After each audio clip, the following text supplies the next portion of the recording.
అందులో డైలాగ్ అంటే నాన్న పిచ్చాడు, అలా నాన్న పిచ్చాడు మా సురేష్. ఎందుకంటే తండ్రిని ఎవడైతే గౌరవిస్తాడో వాడే జీవితంలో పైకి వస్తాడు.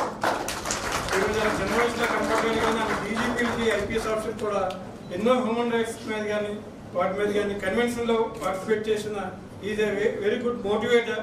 Really I'm very proud of him and a proud son to proud father. అలాగే మన స్టేజ్ మీద మరొక proud son to proud father చూస్తున్నాం సౌమ్యాదల్ గారు. ఎందుకంటే నేను వైజాగ్లో మెంత కొలీగ్స్గా చేశాను, జూనియర్ అయినా కూడా నేను పబ్లిక్ ప్రాసిక్యూటర్గా చేశాను. ఆ రోజుల్లో సౌమ్యాదల్ గారు నాన్నగారితో ఎలా ప్రాక్టీస్ చేశారు, ఒకటే ఏ పొజిషన్లో ఉన్న తండ్రిని ఎవరైతే గౌరవిస్తారు వారే పెద్ద పొజిషన్లోకి వెళ్తారు. అలాగే ఎప్పుడు కూడా బుర్రలా దించుకొని తండ్రితో ఉండి ఎంతో హిమాలయన్ పర్వతంతో నాలెడ్జ్ ఉన్నా కూడా తండ్రితో అలాగే ఉన్నారు. తర్వాత కూడా ఈ రోజు కూడా అలాగే ఉన్నారు. అందుకే జీవితంలో పైకి వచ్చారని చెప్పడానికి గౌరవిస్తున్నాను. అలాగే ఆ రోజు నేను ఆయన జడ్జిగా అయినప్పుడు మా కొంచెం కవితలు రాస్తాను. మా ఫోరెస్ రాజు గారు మా అన్నయ్య గారు రాస్తే ఒక కవితలు రాశాను జడ్జి సమక్షంలో. ఆ రోజు 2 వర్డ్స్ చెప్తానండి. ఆ రోజు తండ్రి మేయర్పేట ఉంపారు, ఈరోజు కుమారుడు ధర్మపేట ఉంపారు. అది అరుదైన సంఘటన.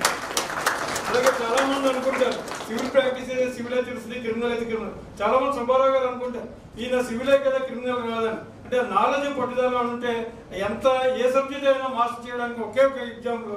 నేను పబ్లిక్ ప్రాసిక్యూటర్గా సెకండ్ ఏడీజీ కోర్టులో ఉన్నప్పుడు పబ్లిక్ జనాలు గారు వీటి చేశారు జడ్జిగా. ఆయన సెకండ్ ఏడీజీ ఒక ఎల్టీటీ సింపథైజ్ కేసు చాలా సెన్సేషన్ కేసు అండి. వాళ్ళని ఎక్విట్ చేశారు కానీ హోండ్రస్ కంట్రీ వాళ్ళు యాక్సెప్ట్ చేయలేదు. ఎలాగంటే హైకోర్టు డైరెక్షన్ ఇచ్చారు, మరి వాళ్ళని మనకి కంట్రీ ప్రెస్టేజ్ డిస్పోజ్ చేయండి. అప్పుడు జడ్జి గారు నన్ను అడిగారు పీపీ గారు స్టడీ చేయండి.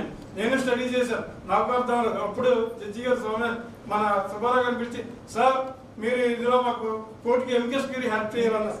ఆయన అటు ఇటు చేసి ఢిల్లీ సుప్రీంకోర్టు అంటే ఆయన అంత పొజిషన్ అంతా ఎంత అమాయకంగా ఎంత లాయల్గా ఉంటారంటే అటు ఇటు చూసి అన్నారు గాట్ నో సార్ అన్నారు. ఓకే అన్నారు. ఇది గివ్ మీ 2 days టైం అన్నారు. 2 days టైం ఇచ్చారు. మేము అందరూ చూస్తారు, అందరూ ఈయనేంటి సుబ్బారావు వేరు ఆయన చెప్పడం ఏంటని. దాని తర్వాత బయటకు వచ్చాక రాజు ఎల్లుండి మాత్రం నేను మార్నింగ్ నాకు పంపించి 2 hours చెప్పేస్తాను, నువ్వు వర్క్ మాత్రం ఫస్ట్ పిలిపించాను. అలాగే ఎలా స్టడీ చేశారో తెలియదు.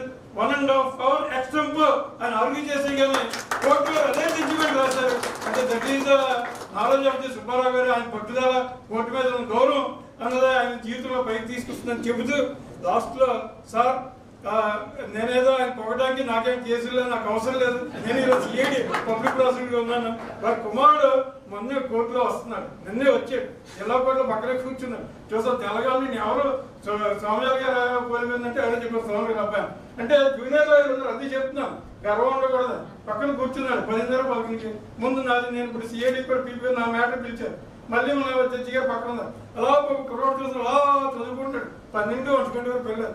నాకే అనిపించింది ఏమిటి పాపం హైకోర్టు జడ్జి గారు బాబు కదా పాపం ముందు పిలుస్తారు. జడ్జి పిల్లలు అతను అడగలేదు. 1:30కి పిలిస్తే ఎక్స్టెంపో ఆర్గ్యూ చేశాడు. ఆ రోజే అనుకున్నాను మన చెప్పాను అమ్మ ఈయన కూడా సౌమ్యాదల్ గారు పెద్ద పొజిషన్ అంటే నాలెడ్జ్ కాదు ఆయన క్రమశిక్షణ బయట తీసుకొస్తుంది కాబట్టి వాటి కూడా నా యొక్క సంస్కృతిగా టెస్టింగ్ చేస్తూ.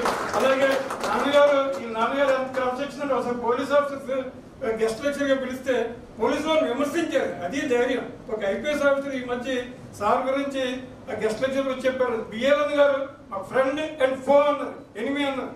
ధైర్యంగా నువ్వు పోలీసులు తప్పు చేస్తే ధైర్యంగా చేశారని చెప్పే ధైర్యం ఉన్న వ్యక్తి, అలాంటి వ్యక్తి మా గురుగారు అన్నందుకు చాలా ఆనందపడుతూ ఆయనతో పాటు నేను కామర్స్ దీంట్లో పార్ట్ టైం లెక్చర్ చేశాను 1 year. అందుకే పిలిచాడు. అంతమించి నేనేం పెద్దవాడిని కాదు. ఆయనతో లాస్ట్ చనిపోయామని కూడా నాకు ఫోన్ చేసి వేశారు, రాజు తమ్ముడు నీకు అప్పచెప్తాం జాగ్రత్త చూసుకో ఉన్నారు. అలాగే తమ్ముడుగా చూసుకుంటున్నాను, అలాగే నాకు ఏదన్నా మంచిగా చెడన్నా నాకు ఫోన్ చేసి చెప్తాడు. తమ్ముడు best of luck, thank you sir. Judge గారు ముందు జడ్జి గారు సారీ సార్ ఎక్కువ మాట్లాడాను, సారీ థ్యాంక్ యూ.